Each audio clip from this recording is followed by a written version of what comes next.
And I'd like to call our meeting to order this evening.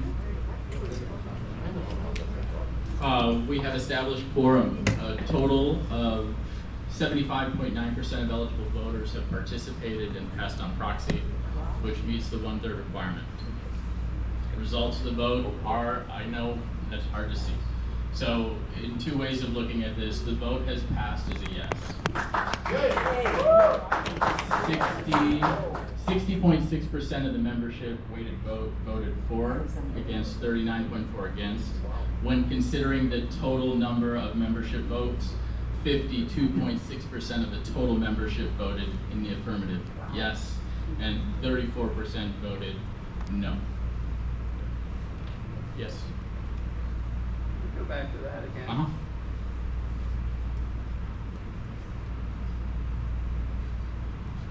Are you sure that that's proper?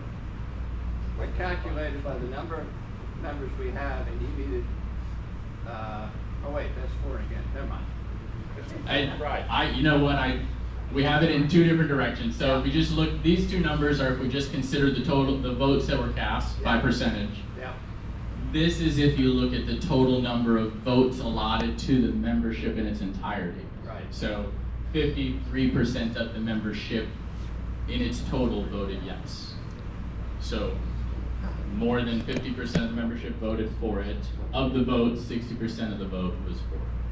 Just two different ways of looking at the same number. To pass the assessment, Correct. you had to have 51% of the total eligible votes. So the total, well, again, specifically, we feel that once quorum is made, a simple majority passes. Steve, Go ahead. I'm just telling you. We'll talk later. However, if one chose, if you were looking in that direction, 53% of the total eligible number of people to vote as you're speaking also voted yes. Okay? Does that cover that? Perfect. And Excellent. this is going out to the membership? Yes, you'll go out so everybody can see it. We shall manage to give us the numeric. How many affirmative votes were cast? Instead of percentages, give me the number of votes. 2,903 votes. 4. 1,888 votes. That's not the right number. Yeah, it is. Yes, 1,888 votes against. A total number of 5515 as the total number of votes allotted to the entirety of the membership. Okay, next slide. In association with these changes and the assessment having passed, we're going to raise the initiation fee to account for this. So starting the end of September, the initiation fee will go from $21,000 to $25,000 for full golf members. It'll go up $1,000 each for both tennis and social members. This is for new people joining the club in consideration of the assessment that has been passed. Next. This last piece is, when discussing the primary complaint that I had, there are several versions of complaints, but one of them was that they felt that the timing of this was too fast, and if they had known better, then they would have left the club ahead of the assessment, and then they felt that they were caught, that they'd have to pay 3 out of the 4 assessment payments while still leaving. To that effect, for those that wish to leave the club and not pay the assessment, we're going to allow that to happen. However, they will still have to follow the bylaws and pay the dues and fees in accordance with the normal 3-month quitting time. So for those that leave normally in this club, you have a 3-month window that you pay your dues going forward. We're going to continue that, but not ask for the assessment. So for those that feel that this number is prohibitive or whatever happens to be, we understand that this will be an allotment, and we'll ask people to reach out to us to that effect. Next. So a reminder of the breakdown of the payments. It'll be $605 a month for 4 months for the golf membership, $242 for tennis, and $181 for social members. And this is just a brief recapturing of the start dates for the projects. We have come very far in getting the bids for the different projects. They're going through the same process we would do for every other project that's on campus now, with 3 bids evaluated by the committees that are responsible for the projects, passed to the board for approval, with the start dates as noted up here. I believe that's it. May I ask a question? Yes, please. You had mentioned earlier that it was 1.8. It was estimated to be 1.8 million worth? The total value that we obtained from the membership. And there was an update, right? The 1.4? Correct. 1.4 was the 2 big projects. Without getting specific, the combination of the bulkheads and the classic irrigation and sprinkler heads amount to somewhere in the region of $1.4 million. So is it about the same still? Is it still estimated to be 1.8 or? The different? total assessment will remain the same, the number that we're collecting, but people were, one of the questions was, how do we know the money that you're spending makes the most sense in the places that you're doing it? And so these 2 projects are pulled forward from our projects that are necessary to be done, and they take up roughly the same amount of money both.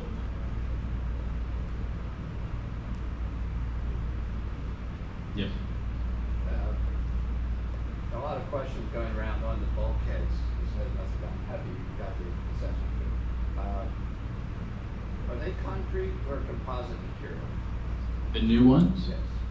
we're getting bids to go composite. They're composite for, they're composite for all looks. So the grounds committee will be taking a look at those 2 pictures that I showed you. So there's the corrugated, the gray, that you see in most commercial applications, and then now they've come out with a flat bulkhead. Both types are being proposed to the grounds committee, and there's money set aside for either of their choices. We will, for the projects now, over the last 18 months specifically, projects come from the committees that are responsible for them. So the Greens Committee will be going through most of these projects and delivering appropriate bids. Yes. Is there gonna be an official schedule, detailed? So we'll get very specific. Currently, we have the Schedule to also include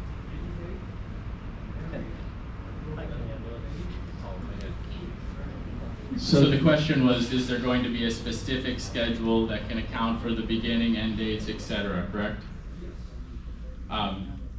Yes, we intend to have those projects bid out with the time specifically for the bulkheads to be done during the closing. Same with the irrigation application and the sprinkler heads. So right now, when we spoke with all the contractors, and there's multiple contractors through all 6 of these projects, we gave them a quarterly range, which is reflected in this schedule, so that they could give us some estimates on their availability and work through the costs. So once we have confirmed which contractor we're going with, we'll have the actual start date and the targeted end date for all of these projects. The one that's going to cause us to carry over is the bulkhead work, because the 3 contractors we've spoken with felt that the time frame for 3 weeks of a closure for the golf courses was not going to be enough time for challenge. So they'll do the majority of the work in the spring aerifications, and then they'll come back in the fall and finish up.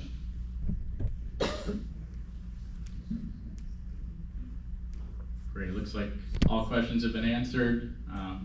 We'll be done here. Thank you guys for taking a part of it. This will all be sent forward as a copy, everything will be available. That's it? That's Okay, it. okay, I wasn't ready. I Oh, thought okay, there I'm might sorry, be go more. ahead. What will happen with our regular dues for next year? I had talked to Rob briefly last time, for the original slideshow, and he was saying that the regular portion of our dues, the operational dues, would be going up by 20% or more. Is that correct? I say that Over at how? all. Okay, so we'll clarify things. The budget process has just started in the last week. The first step in our budget is for the department chairs to submit their projected budgets for the next year. Then that gets reviewed, then they go through a defense with the finance committee and the board. Then we figure out the total amount of money that they're going to need, what we pay, and how that goes. There's no way possible that we would project any number yet at all. I thought there was Now, something we about said, the one of the IRS. numbers that was said was for this capital specifically, in order to raise the appropriate amount of money Right, in a we're capital going- thing, the capital dues would have to go up to account for the money that we're going to collect at once. I wonder what I must have written down then. Yeah, I thought it was. No, 20%. no, I think that people had This whole a strong time. desire for us to say, if you give us this assessment, your dues won't change, but it's not able to be connected like that right now. Well, my question to Rob was, if the assessment does go through, which I kind of assumed would, what would happen with the operational dues themselves? And They're not he's connected. saying well, I know that they're totally separate, but I thought there was something about taxes or the IRS or something. No, currently there's no way to connect this assessment or its outcome with the operational dues that we have to do. Yeah, we never discussed ever, this year, operational dues at all. The focus for the town hall meeting on the 15th was solely for capital, and you might try to connect the top of the meeting last Tuesday with the employee retention tax credits from the IRS that we received. No, that wasn't it at all. Do you project it to go up? Or are you thinking it's just gonna continue going up? There was some discussion, I don't know. It I mean, was- I will say, as a general rule, there's, even just the cost of goods goes up year over year. There is an adjustment in every single price point. I don't know that I've seen them go down as a general statement. 2009. Great, we can connect some of the fact that we've had to go up further than we went down in 2009. The cost of things do go up year over year, we have to account for that. If we can create efficiencies in other areas, then we don't have to realize that full increase.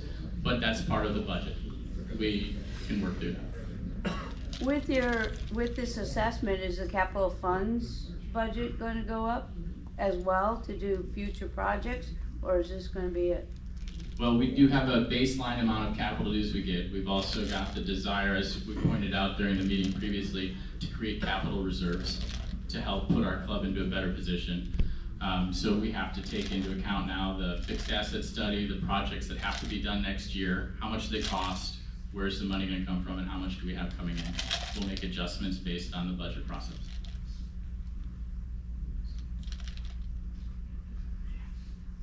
So, once you get the price on each one of the projects within this project, that's gonna be the price. It's not gonna be, oh no, it's costing us more, we're gonna have to take a little money here from, it's gonna cost us more than they said, no. This is gonna be whatever price you agree to them, with them on, it's gonna be the price and not nickel and dime us out of the capital funds.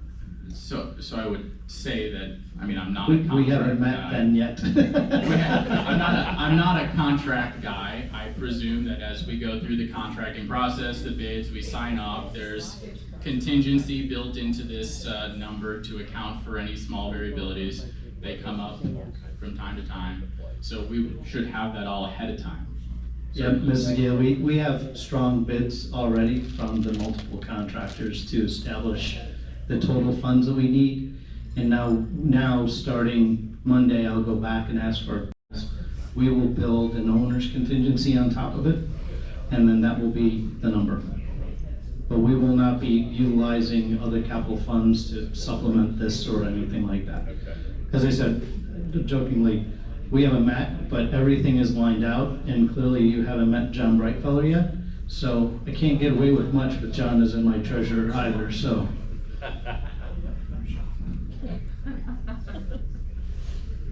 Any other questions? No, seeing none. Great. Thank you guys for coming. Thank you for participating in the process. Have a great night, everybody.